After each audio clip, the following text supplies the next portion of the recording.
good morning class. Today we are going to discuss about a word state. This word is often discussed in your book state, है ना. First chapter में state काफ़ी बार आया है ना. The Indian state, the Indian state, है ना. ये वर्ड काफ़ी बार आया है. तो इसका मतलब क्या है? यहाँ पर स्टेट का मतलब वो नहीं है कि भाई जो 29 स्टेट है हमारी कंट्री में, है ना, वो नहीं है ये. It is not that. The state means here it is a state is a political institution which is representing sovereign people in a definite territory.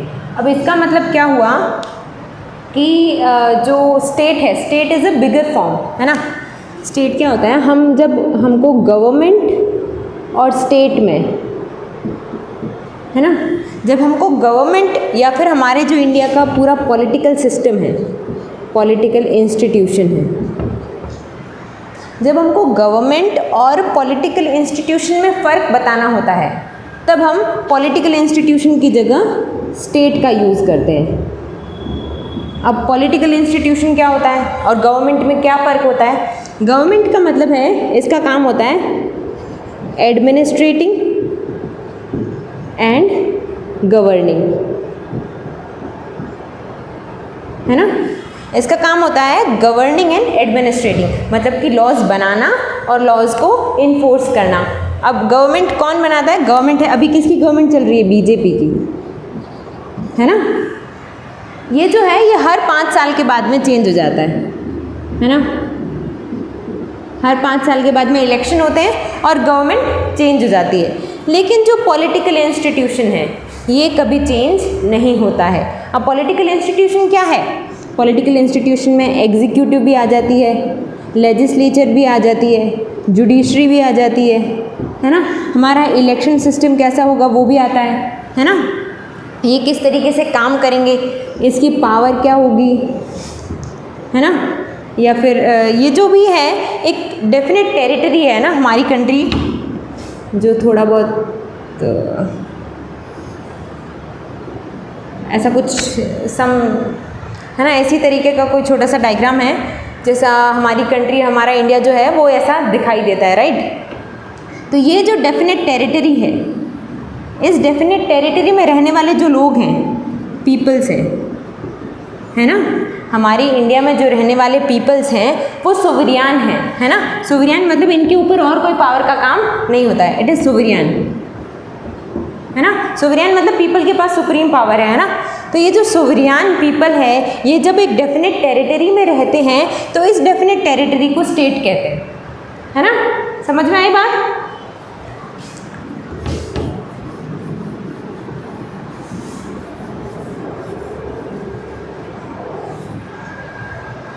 Government क्या होती है? गवर्नमेंट एडमिनिस्ट्रेटिंग और गवर्निंग का काम करती है और ये हर 5 साल में चेंज हो जाती है ना. ये हर 5 साल में चेंज हो जाती है. लेकिन जो स्टेट होता है, स्टेट क्या होता है? स्टेट होता है जैसे ये कोई भी टेरिटरी है, कोई भी कंट्री है ना. हमने मान लिया इंडिया है ना. ये कोई भी टेरिटरी है, इंडिया है, और ये सोवरियन होना चाहिए, मतलब इसके ऊपर और कोई दूसरा राज्य काम नहीं करना चाहिए. जैसे इंडिया है तो इंडिया के लोग ही इंडिया को चलाएंगे, ऐसा ही होना चाहिए ना. जैसे जैसे हमारे पर पहले ब्रिटिश राज चल रहा था तो हमारी कंट्री क्या थी? ब्रिटिश की कॉलोनी थी. तो उस टाइम हमारे पास सोवरियनिटी नहीं थी. सोवरियनिटी का मतलब सुप्रीम पावर, है ना. तो सुप्रीम पावर हमारे पास ही होनी चाहिए, है ना. सोवरियन पीपल होने चाहिए. और ये जो डेफिनेट टेरिटरी है, टेरिटरी का मतलब एरिया, है ना.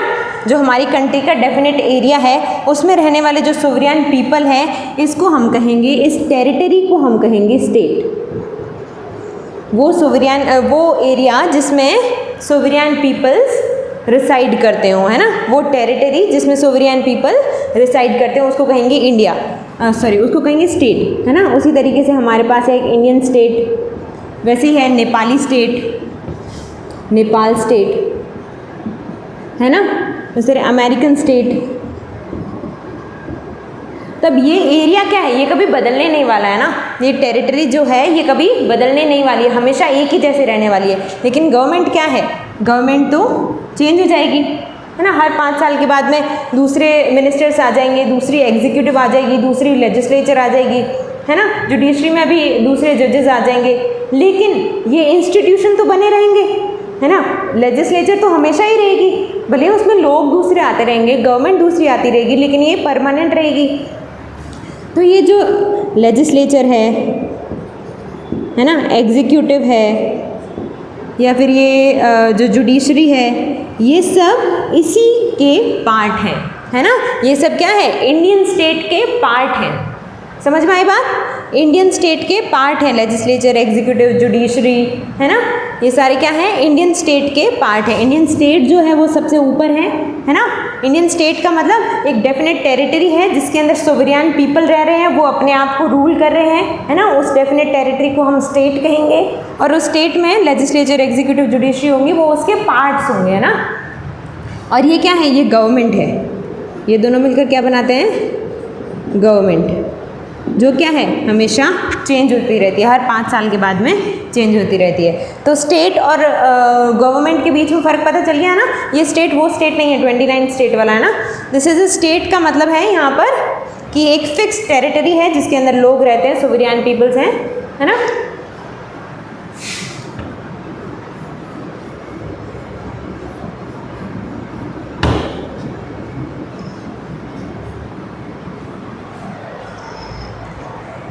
तो स्टेट का मतलब एक ऐसा पॉलिटिकल इंस्टीट्यूशन। अब हमारे स्टेट में क्या है, हमारे स्टेट में डेमोक्रेटिक फॉर्म ऑफ गवर्नमेंट है, डेमोक्रेटिक फॉर्म ऑफ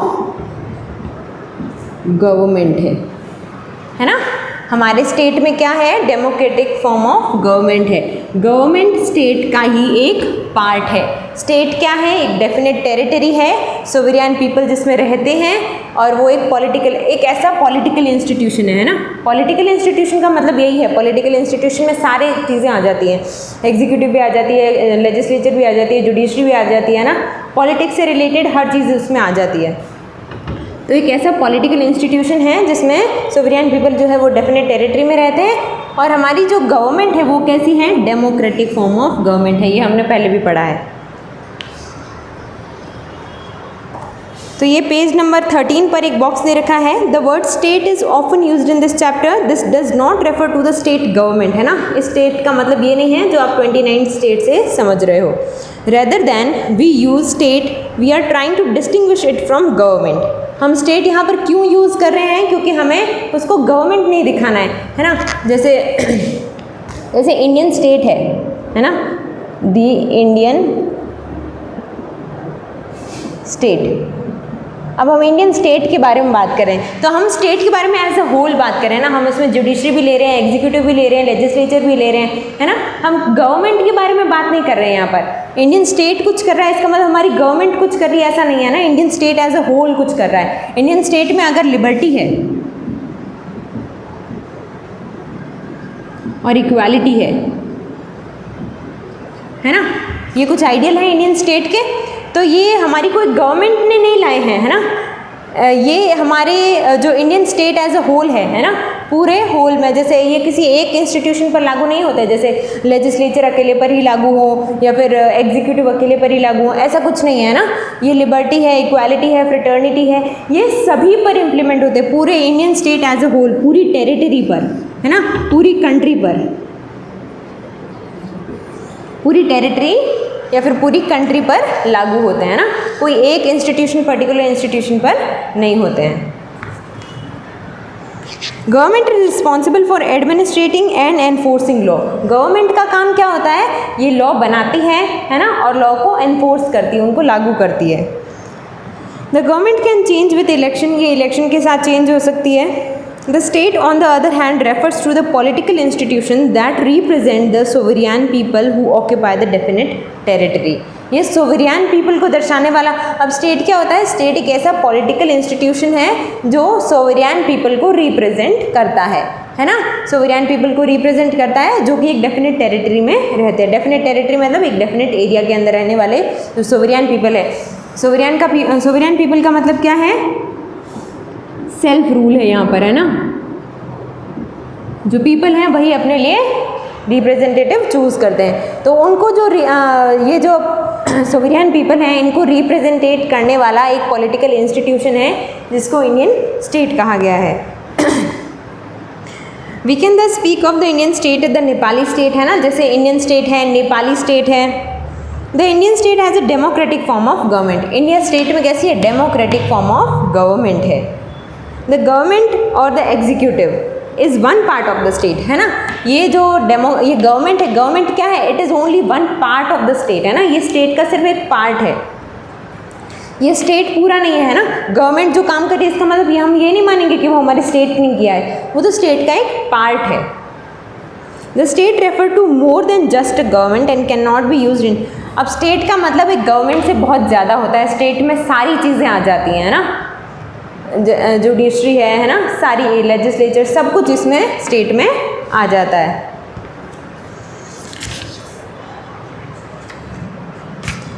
अब पेज नंबर 15 पे एक पैराग्राफ रह गया था। You now understand the way in which countries history often determine the kind of constitution that a country adopt for itself. हमने देखा कि भाई हमें हमारी इंडिया को किस तरीके का कॉन्स्टिट्यूशन चाहिए था, है ना। हम लोगों ने कौन कौन से की फीचर्स को उसमें लिया और हमारा कॉन्स्टिट्यूशन हमें क्यों चाहिए था, है ना, ये भी हमने देखा। The Constitution play a crucial role in laying out ideas that we would like as a citizen of the country to adhere to। अब कॉन्स्टिट्यूशन एक बहुत ज़्यादा इम्पॉर्टेंट रोल प्ले करता है किसमें, कि हम जो लोग हैं, जो सिटीजन्स हैं, वी एज ए सिटीजन्स हमें कौन से आइडियल्स चाहिए, है ना, हमें कौन से आइडियल्स चाहिए, उन आइडियल्स को गेन करने में, उन आइडियल्स को इम्प्लीमेंट करने में कॉन्स्टिट्यूशन का बहुत बड़ा रोल होता है ना। आइडियल्स जैसे कि लिबर्टी, इक्वालिटी, फ्रिटर्निटी, फ्रीडम, है ना, इक्वालिटी, ये चीज़ें हमें चाहिए, है ना, ये हमारे आइडियल्स हैं। तो अब इन आइडियल्स को कैसे लाएंगे? Through constitution. Just like in the game of football, a change in the constitutive rule will affect the game. The Indian Constitution has been amended over the year to reflect a new concern of the polity, है ना। अब क्या होता है, जैसे कोई football का game है ना, फुटबॉल के गेम में अगर हम एक रूल को चेंज कर लें कि आपको बॉल को पैर से नहीं मारना है, आपको बॉल को हाथ से मारना है, तो ये एक रूल में चेंज होते ही पूरा गेम ही चेंज हो गया। उसी तरीके से कॉन्स्टिट्यूशन में एक रूल के चेंज होते ही पूरी form of the government he change हो जाएगी। जैसे हम डेमोक्रेटिक फॉर्म ऑफ गवर्नमेंट है, इसमें अगर हम इलेक्शन को बदल दें तो क्या होगा? एक दूसरी फॉर्म आ जाएगी, है ना। तो इसीलिए ये एक ऐसा कॉन्स्टिट्यूशन है जिसके थ्रू हम, कॉन्स्टिट्यूशन एक ऐसी चीज़ है जिसके थ्रू हम जैसी चाहें वैसी गवर्नमेंट ला सकते हैं। और टाइम के साथ में, क्योंकि अभी हमारी टाइम की डिमांड दूसरी है, जिस टाइम हमारा देश आज़ाद हुआ था उस टाइम दूसरी डिमांड्स थी, अब दूसरी है ना, अब टेक्नोलॉजी ज़्यादा आ गई है, तो उस हिसाब से हमारे कॉन्स्टिट्यूशन में थोड़े बहुत बदलाव भी होते रहे हैं। Often a major change in constitution means a change in fundamental nature of the country. अगर कोई बड़ा चेंज लाते हैं, जैसा कि मैंने कहा इलेक्शन में ही अगर बदलाव कर दे तो क्या होगा? कॉन्स्टिट्यूशन का पूरा ही स्ट्रक्चर ही चेंज हो जाएगा, हमारी जो कंट्री का फंडामेंटल नेचर है वही चेंज हो जाएगा। We saw this in the case of Nepal and how it needed to adopt a new constitution after it became a democracy. ये हमने नेपाल के केस में देखा था कि पहले वाला जो उनका कॉन्स्टिट्यूशन था उसमें उनको मोनार्की थी, है ना, ज्ञानेंद्र जो राजा था, लेकिन फिर उसका वो राजा ही चेंज हो गया, उन्होंने पूरा मोनार्की सिस्टम ही चेंज कर दिया, डेमोक्रेटिक फॉर्म ऑफ गवर्नमेंट ले आए, वो इलेक्शन ले आए, है ना। The different feature of Indian constitution outline above involve complicated ideas that are often not easy to grasp. अब ये तो जो है इसमें ये बता रहे हैं कि अब जो आपकी बुक में आपने जो भी पढ़े हैं, है ना, की पिक्चर वगैरह, ये आपको इतना जल्दी समझ में नहीं आएंगे, आप धीरे धीरे इनको पढ़िए, है ना। एक बार तो मैंने आपको बोर्ड पर समझाया, अब आप अपनी बुक से पढ़िए, आपको समझ में आ जाएगा। और आगे आगे जो चैप्टर में आते जाएंगे उनमें आपको अच्छे से समझ में आने लगेगा। अब एक्सरसाइज के क्वेश्चंस करते हैं। Question number 1, why does a democratic country need a constitution, है ना। एक डेमोक्रेटिक कंट्री को कॉन्स्टिट्यूशन की ज़रूरत क्यों होती है ना। ये हमने why a country need a constitution में पढ़ा था। Why does a country need a constitution? तो इसमें हमने 4-5 चीज़ें पढ़ी थी, है ना।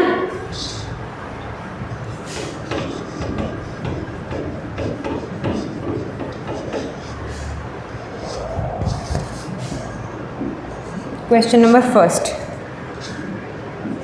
आइडियल्स, है ना। वी एज अ सिटीजन्स हमें जो आइडियल्स परस्यू करने हैं उसमें हमको हेल्प करता है। हमारी कंट्री में जो भी आइडियल्स हमको चाहिए, we as a citizen what we want, तो उसमें हम इस कॉन्स्टिट्यूशन के थ्रू उसको परस्यू कर सकते हैं। फिर है nature of political system, political system of country, है ना, ये कैसा होना चाहिए, डेमोक्रेटिक फॉर्म ऑफ गवर्नमेंट किस तरीके से चलती है ना, इलेक्शन कैसे होने चाहिए, है ना, ये सारी चीज़ें नेचर ऑफ पॉलिटिकल सिस्टम में आ जाती हैं। फिर था it safe guard from political leader, safe guard from political leaders, है ना, पॉलिटिकल लीडर्स की टायरनी से लोगों को सेफ गार्ड करता है कि वो कहीं ज़्यादा अथॉरिटी ना ले लें, है ना, जैसा वो चाहे वैसा वो नहीं करने लग जाएं, तो उनके ऊपर भी कुछ लिमिट्स लगाता है कॉन्स्टिट्यूशन। फिर है मेजॉरिटी रूल,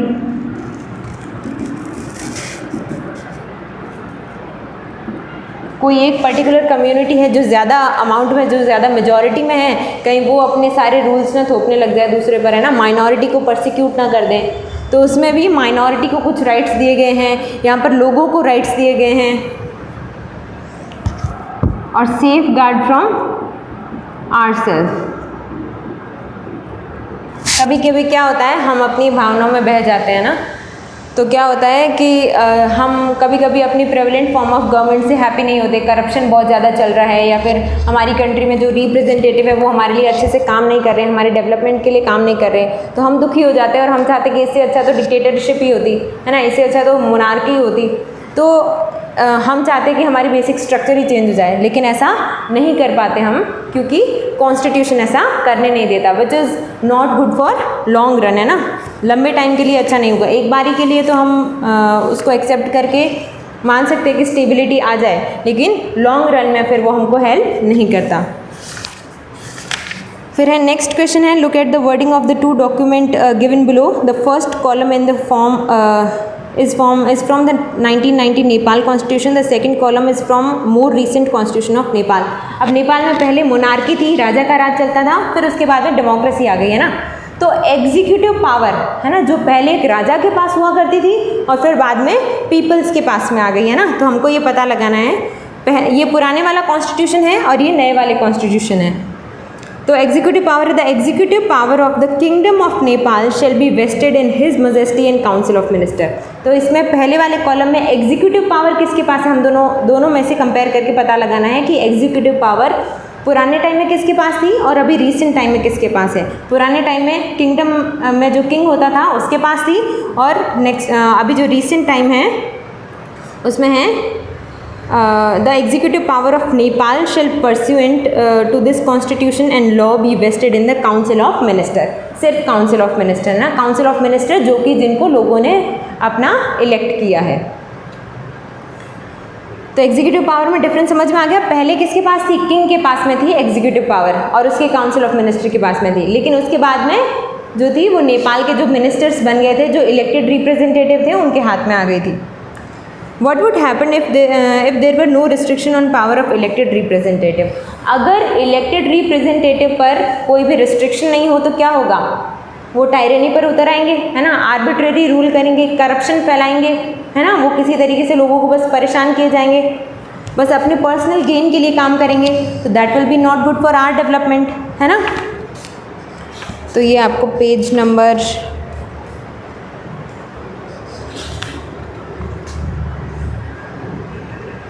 7 पर, in democracy we choose our leaders so that we can exercise power and responsibility on their behalf। Miss you इसी में से है ना, पेज नंबर 7 पर यहाँ से लेकर यहाँ तक जो ये जो पूरा पैराग्राफ है, इसी में से आपको चूज़ करके 2-3 लाइनों में इसका आंसर लिख देना है ना। पेज नंबर 7 पर आपको मिल जाएगा। तो इसके सेफ गार्ड के लिए अपने को लीडर से safe guard from political leaders, ऐसा क्यों है, क्योंकि ये टायरेनी पर उतर आएंगे, है ना, टायरेनी करेंगे तो ये अपने पर्सनल गेन के लिए काम करेंगे, है ना। फिर इसके सेफ गार्ड के लिए हमको फंडामेंटल राइट्स दिए गए हैं, अगर ये नहीं दिए गए होते तो इसमें लोगों के डेवलपमेंट के लिए काम नहीं होता, है ना।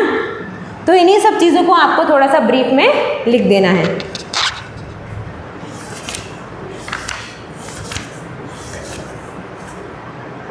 ये फोर्थ क्वेश्चन में आपको ये पता लगाना है इन चारों में से मेजॉरिटी कौन है और माइनॉरिटी कौन है। मेजॉरिटी का मतलब ज़्यादा अमाउंट में, माइनॉरिटी का मतलब कम अमाउंट में। In school with 30 teacher 20 of them are male. एक स्कूल में 30 टीचर है जिसमें से 20 मेल हैं और 10 फीमेल हैं, तो इसमें मेजॉरिटी मेल्स हैं और माइनॉरिटी फीमेल्स है, तो बाकी वालों में भी आपको यही पता लगाना है। और सिक्स्थ क्वेश्चन में ये जो कंट्रीज़ के नाम दे रखे हैं बांग्लादेश, भूटान और नेपाल, इसमें आपको ये पता लगाना है कि इन सभी कंट्रीज़ से कौन सी बाउंड्रीज़ है जो हमारे कंट्री के स्टेट्स की मिलती है ना। बांग्लादेश में नेपाल से और भूटान से, इन सभी कंट्रीज से हमारी कंट्री के कौन से ऐसे स्टेट्स हैं जिनकी बाउंड्री इनसे मिलती है। तो ये आप ये मैप देखकर अपने आप ही लिख देना। Thank you.